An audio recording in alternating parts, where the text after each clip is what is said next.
de la palabra de Dios, yo le invito a que usted me acompañe en una oración, para que sea el Señor el que tome el control de lo que Él nos va a transmitir.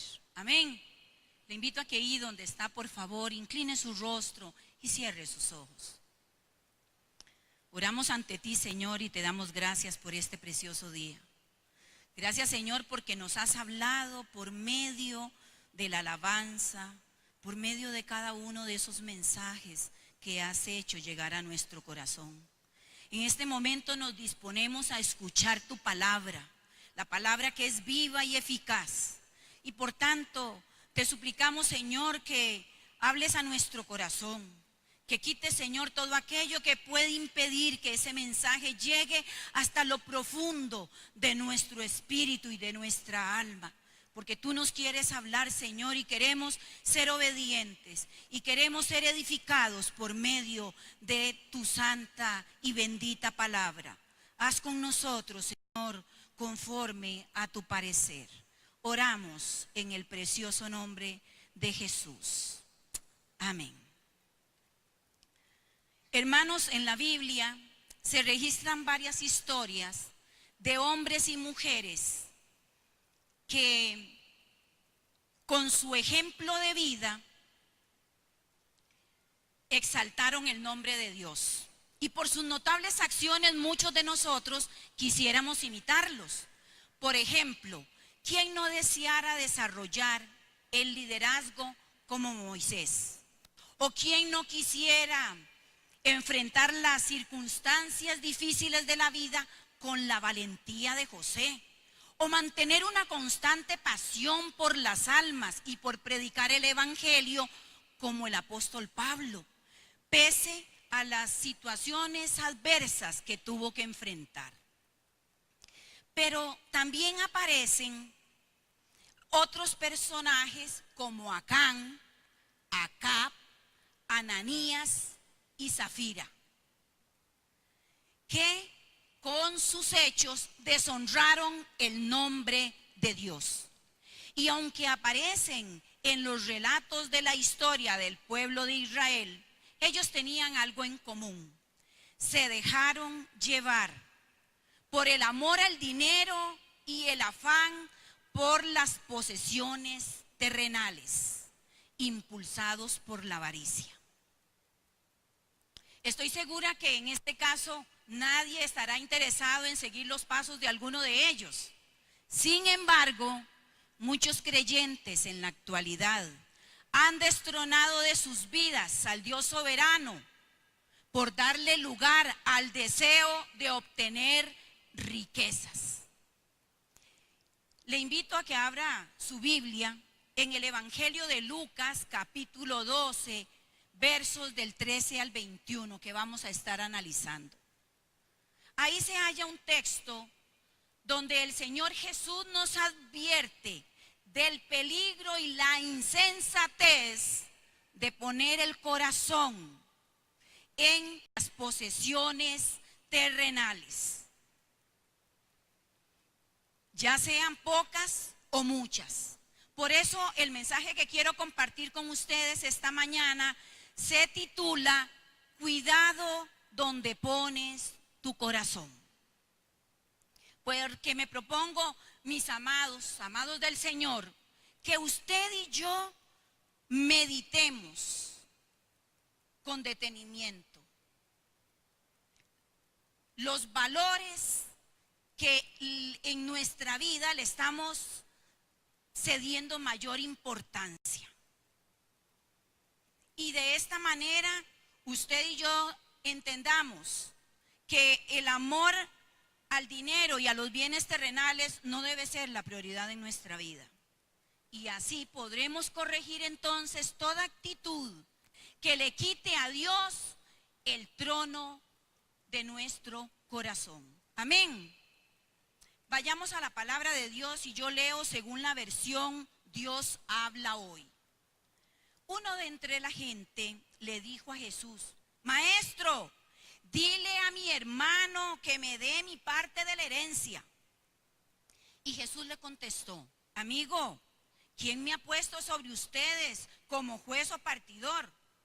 También dijo: cuídense ustedes de toda avaricia, porque la vida no depende de poseer muchas cosas.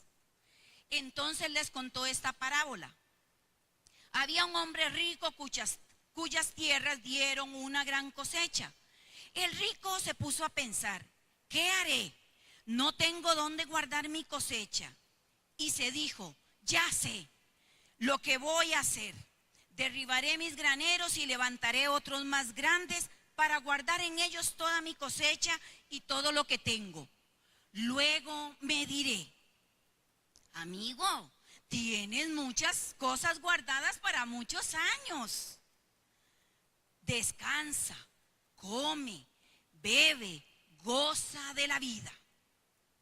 Pero Dios le dijo: necio, esta misma noche perderás la vida.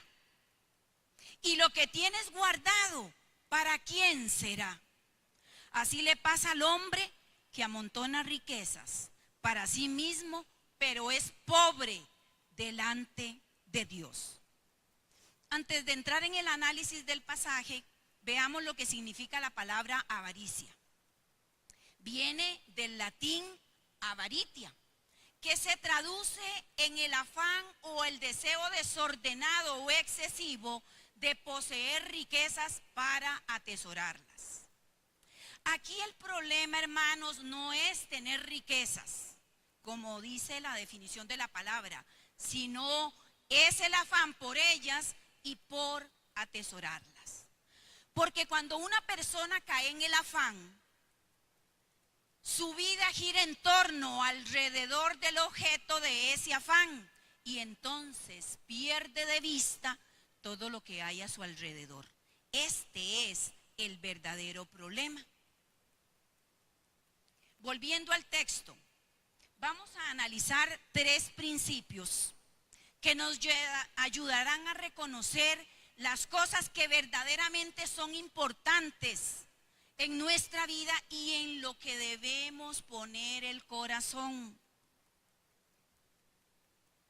con el fin de que usted y yo las podamos atesorar como lo más preciado, lo más valioso, lo más importante.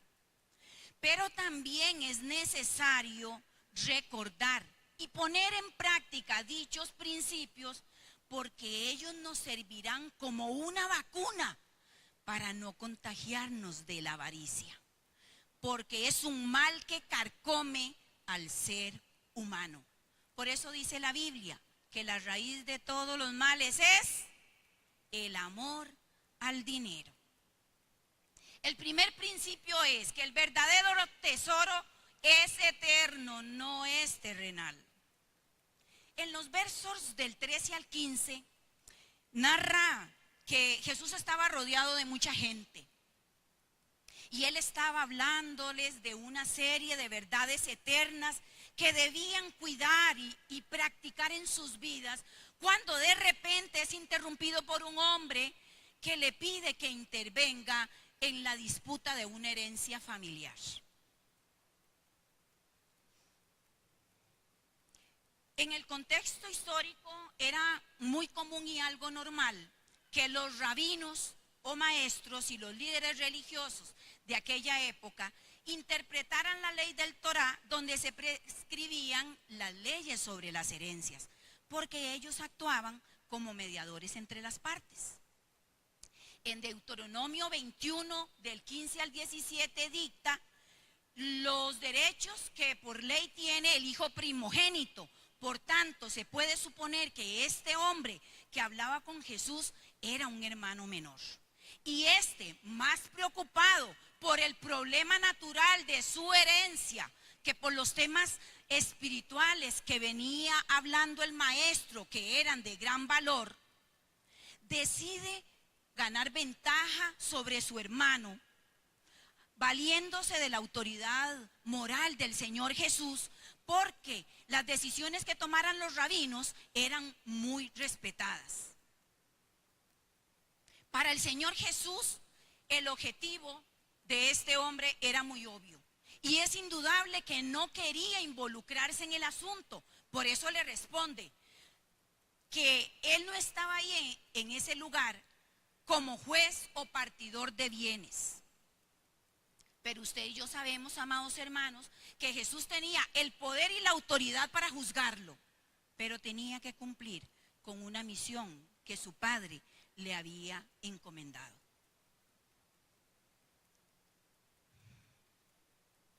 No obstante, el Señor vio lo que este hombre guardaba en el corazón y cuál era el problema real de la disputa, por lo que decide reprenderlo severamente por su actitud imprudente y ambiciosa para darle una de las lecciones más impactantes que aparecen en la Biblia registradas sobre la avaricia.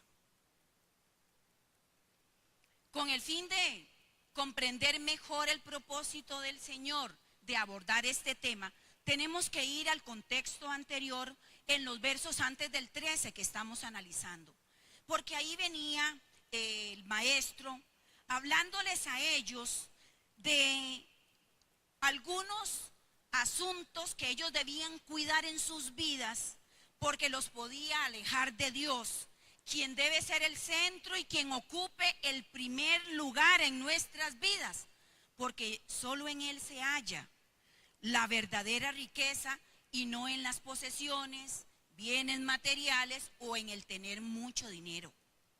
Por esa razón, decide lanzarles una clara y contundente advertencia diciendo: cuídense de la avaricia, porque la vida no depende de poseer muchas cosas.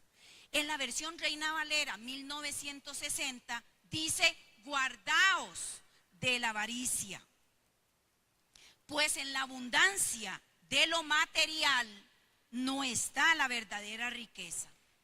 En otras palabras, el maestro nos está diciendo: no, primero cuidado, estén alertas, no se dejen seducir, no vayan a caer, no se dejen engañar, no endurezcan sus corazones, no sean ustedes aquellos que permiten que la avaricia los tome, porque la vida de una persona no depende de la abundancia de sus bienes. Esta frase dicha por el maestro hace un llamado a meditar a los que se encontraban en ese lugar, a que revisaran si sus corazones estaban llenos de avaricia o si se afanaban más por las cosas terrenales que por las cosas espirituales. Antes de llevar una vida justa y piadosa de delante de Dios y antes de buscar el reino de los cielos y su justicia. Y ese llamado, hermanos, nos alcanza hasta el día de hoy. En la actualidad, el tema de la avaricia no es nada lejano ni poco común. Pues mientras algunos predican desde el púlpito falsas doctrinas y falsas teologías de la prosperidad que alcanzarán a aquellos que siembran y que pacten a cambio de favores divinos, otra parte de la población cristiana ha sido seducida, ha sido engañada, ha sido conquistada por ese afán de poseer bienes terrenales y de acumularlos, y de todas esas riquezas que el mundo ofrece, cuando la realidad es que nada de esto nos hará ricos, porque como dice el pasaje, la vida no depende de poseer muchas cosas y mucho menos terrenales. Dice Lucas 12:34, donde esté vuestro tesoro, ahí también estará vuestro corazón.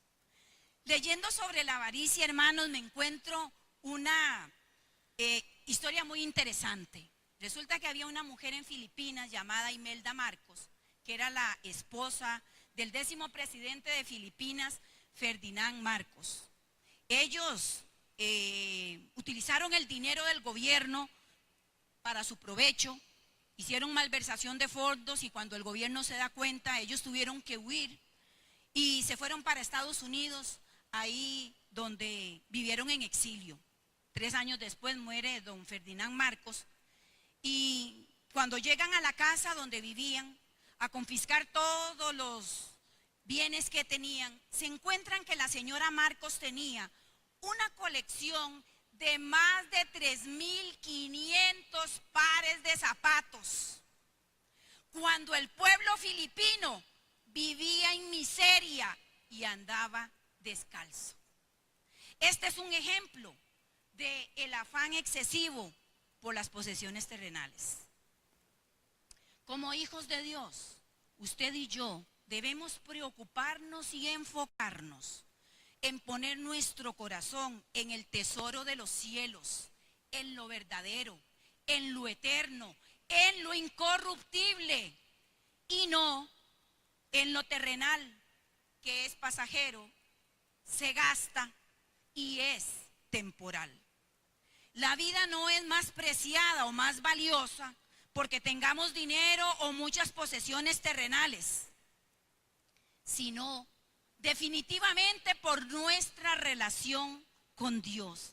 Entonces, hermanos, procuremos buscar su presencia, servirle en la obra, busquemos el estar en una comunión íntima y cercana con Él, darle acción de gracias por todo lo que Él nos da en todo tiempo y en todo momento. ¿O acaso no es Dios la fuente inagotable de la riqueza? Entonces, ¿por qué afanarnos por las cosas materiales? Dice la versión lenguaje actual en Mateo 6, 19, 21. No traten de amontonar riquezas aquí en la tierra. Esas cosas se echan a perder o son destruidas por la polilla. Además, los ladrones pueden entrar y robarlas. Es mejor que amontonen riquezas en el cielo. Allí nada se echa a perder, ni la polilla lo destruye. Tampoco los ladrones pueden entrar y robar.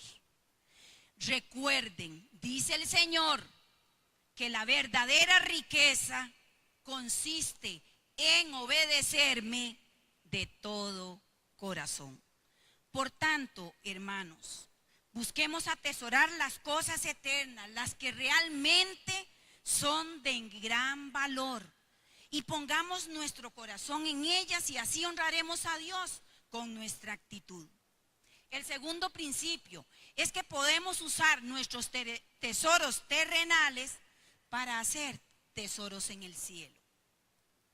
En los versículos del 16 al 18, Jesús utiliza una parábola que es conocida en la Biblia, dependiendo de la versión, como la del rico insensato, donde está la historia de un hombre que tenía mucho dinero, era dueño de tierras y las tierras le habían dado una cosecha sobreabundante.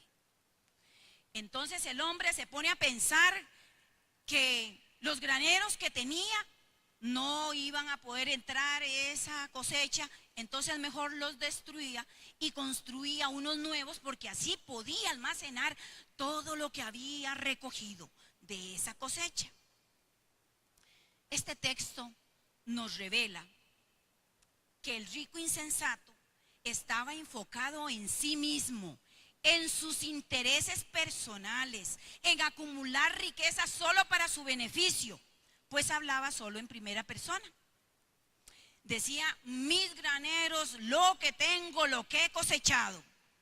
Un típico ejemplo de una persona egocentrista, avara, y yo me atrevo a decir malagradecida con su proveedor, pues no reconocía que esa cosecha abundante y que todo lo que tenía era provisión de Dios.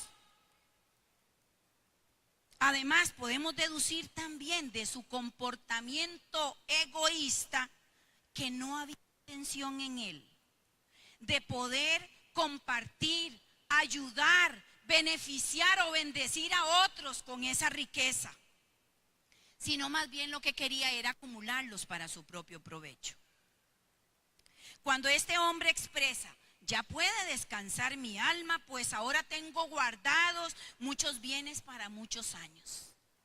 Ahora pues, a comer, a beber y a disfrutar. nos muestra cuán insensato era nuevamente.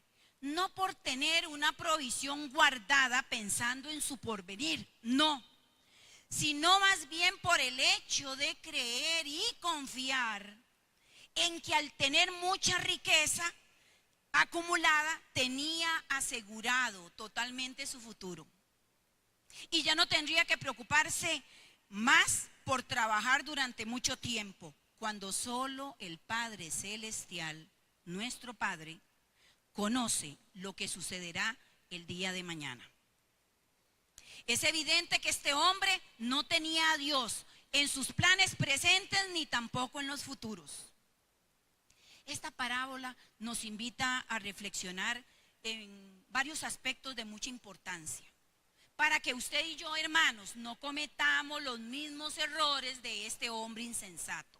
Y el primero de ellos es que debemos tomar en cuenta que bajo ninguna circunstancia usted y yo debemos olvidar todo lo que tenemos, todo lo que recibimos, todo lo que Dios pone en nuestras manos viene de Él, es bendición de Dios, es porque a Él le ha placido dárselo a usted.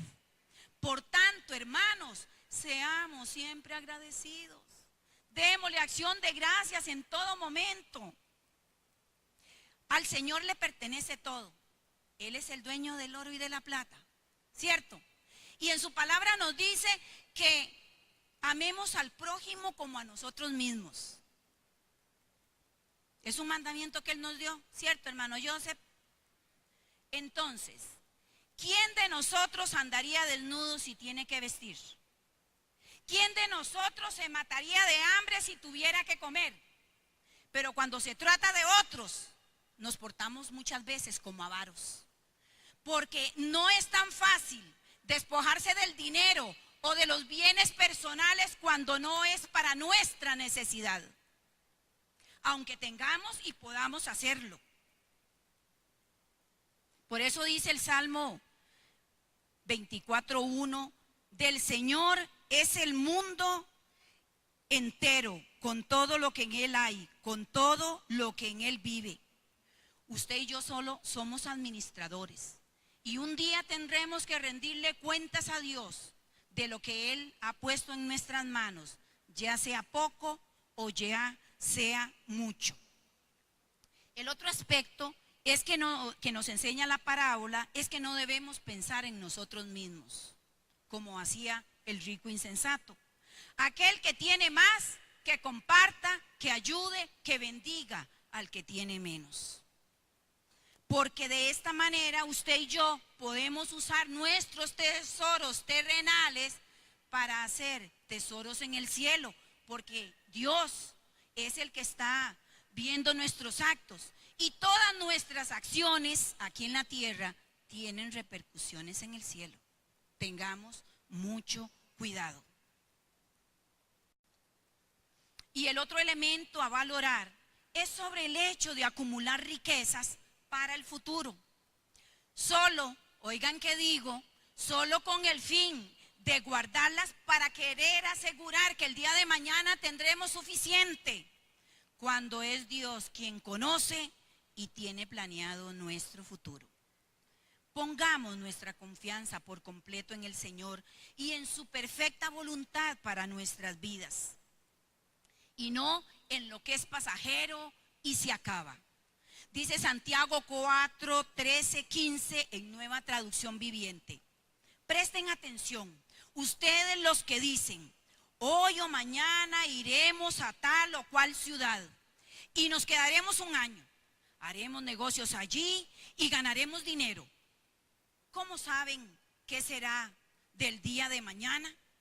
La vida de ustedes es como la neblina del amanecer, aparece un rato y luego se esfuma. Lo que deberían decir es, si el Señor quiere, viviremos y haremos esto o aquello. Por eso, amados, esforcémonos en ser ricos para con Dios, poniendo el corazón en hacer tesoros en el cielo y no aquí en la tierra. Y el tercer principio es que el verdadero tesoro es Jesús y su reino. Y para finalizar con el análisis del pasaje, hablan los versículos del 19 al 21, que Dios le hace ver al hombre rico que era un necio. Dice el diccionario que era un hombre tonto o ignorante entonces, al pensar que todo lo tenía totalmente bajo control, que ya había acumulado suficientes riquezas y solo le restaba disponerse a disfrutar de la vida y de toda su fortuna, cuando en realidad en esa misma noche venían por él, porque iba a morir y ninguna de sus posesiones se podría llevar a la tumba. Qué gran ironía, ¿verdad? Tanto trabajo, tanto esfuerzo, tanta mezquindad porque no la quiso compartir, y otros serían los que iban a disfrutar de su fortuna sin haber hecho nada para ganarlo. Además, es necesario hacer énfasis en estos versos que dice que era un hombre muy afortunado, que era muy rico, pero hermanos, en realidad era un hombre pobre. ¿Por qué? Era pobre porque no tenía a Dios en su vida. Era pobre porque no tenía a Dios en su corazón. Era pobre porque no tenía a Dios en sus planes financieros. Era pobre porque no tenía a Dios en sus planes ni proyectos al futuro. Dice Marcos 10:23, Jesús, mirando en derredor, dijo a sus discípulos: qué difícil será para los que tienen riquezas entrar en el reino de Dios. Este ejemplo que usa Jesús nos hace meditar en la forma en que estamos valorando lo que Dios nos provee cada día y nos entrega en las manos. Pues muchos de los que conformamos el cuerpo de Cristo actuamos a veces como el insensato, cuando no tomamos en cuenta a Dios en nuestros planes o proyectos de vida, cuando no cumplimos con lo que su palabra nos dice y cuando tenemos motivaciones equivocadas para usar nuestro dinero y las posiciones que Él nos ha dado. Qué hermoso saber es cómo el Señor se preocupa y se interesa por saber qué hacemos con nuestros bienes terrenales y cómo Él está más interesado en esos tesoros espirituales que hacemos para las riquezas que vamos allá a acumular en el cielo, que por lo que poseamos aquí en la tierra, y que nos muestra cómo los valores del reino han sido desplazados, reemplazados con frecuencia por los valores de esta tierra.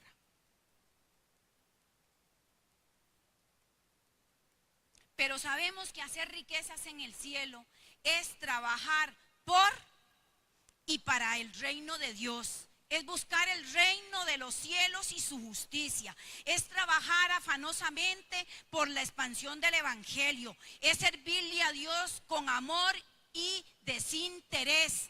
Y es servir y amar a nuestro prójimo.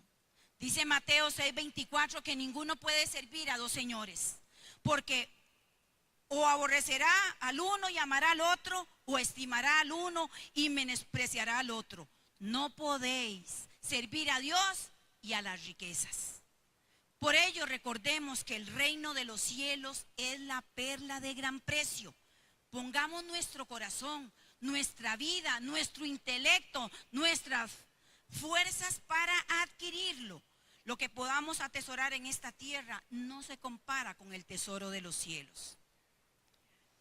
Para concluir, amados, Jesús nos enseña en este fragmento de la Biblia los principios más importantes que debemos atesorar en nuestra vida como hijos de Dios. También nos recuerda que está más interesado en esos tesoros espirituales que usted y yo acumulemos para allá en nuestra morada eterna, que lo que usted atesore aquí en la tierra. Porque todo lo de este mundo se queda en este mundo. Actuemos entonces con un temor reverente delante de Dios y saquemos de nuestra vida todo aquello que es idolatría, como la avaricia, porque le quita el lugar a Dios, porque le quita el trono a Dios en nuestra vida, y démosle a Él y solo a Él el trono de nuestro corazón. Colosenses 3:5 dice: haced morir pues lo terrenal en vosotros: fornicación, impureza, pasiones desordenadas, malos deseos y avaricia, que es idolatría. No olvidemos estos principios. Número 1, el verdadero tesoro es eterno, no es terrenal. Número 2, podemos usar nuestros tesoros terrenales para hacer tesoros en el cielo. Número 3, el verdadero tesoro es Jesús y su reino. Y leía una reflexión de un hombre que era muy rico, que cuando murió pidió 3 cosas: que lo enterraran, que lo llevaran cargado los mejores médicos del mundo; 2, que de camino al cementerio desparramaran ahí todos sus tesoros, toda su fortuna; y número 3, que antes de enterrarlo le sacaran las manos fuera del ataúd. Alguien preguntó por qué diría eso. Había dejado una carta para explicar, y la razón era que quería hacerles saber que los médicos, los mejores del mundo, no tenían poder sobre la vida ni sobre la muerte, porque lo atendieron a él y él había fallecido. Solo Dios tiene poder sobre esto. Su fortuna, dejándolo a todo en el camino antes de llegar al cementerio, era porque él quería enseñar que todo lo que había acumulado en su vida, nada se podía llevar, todo se quedaba en esta tierra. Y número 3, sus manos quedaron afuera del ataúd para que vieran que se las llevaba vacías. De igual manera nosotros debemos meditar, hermanos. Si tenemos mucha preocupación, o es nuestra prioridad, o hemos destronado a Dios de nuestras vidas por acumular riquezas aquí en la tierra. A veces se le pregunta a alguien y se hacen encuestas: ¿y qué es lo que más a usted le gustaría tener? Dinero. Dinero para comprar una casa, dinero para comprarme un carro, dinero para pagar la universidad de mis hijos cuando estén grandes. Pero nadie dice, o muy pocos dicen, los cristianos sí lo sabemos: yo quisiera que Dios me bendiga, yo quisiera que Dios me prospere, yo quisiera que Dios me dé de acuerdo a su voluntad, porque usted y yo vamos a tener la justa medida de lo que usted y yo necesitamos. Dios no nos deja en ningún momento. Dios siempre está con nosotros. Si no nos da más, si usted le ha pedido, porque yo lo hice muchas veces y no me dio, y esperé, pues era porque no estaba preparada para administrarlo, no estaba preparada para valorar aquello que me iba a entregar, o me iba a desviar y yo iba a poner la mirada en otras cosas que realmente no son el verdadero tesoro. Yo le invito a que por favor se ponga de pie en esta mañana y que meditemos sobre la avaricia, sobre el amor al dinero, sobre el deseo de poseer en forma desordenada y excesiva bienes terrenales, bienes materiales, tener mucho dinero. ¿Será eso más importante que atesorar en el cielo la verdadera riqueza? ¿Será eso más importante y tendrá la prioridad que buscar el reino de Dios y su justicia? ¿Será eso más importante que el verdadero tesoro que es Cristo en nuestra vida, para que Él viva y reine por los siglos de los siglos? Medite en ello, mis amados hermanos. Meditemos todos.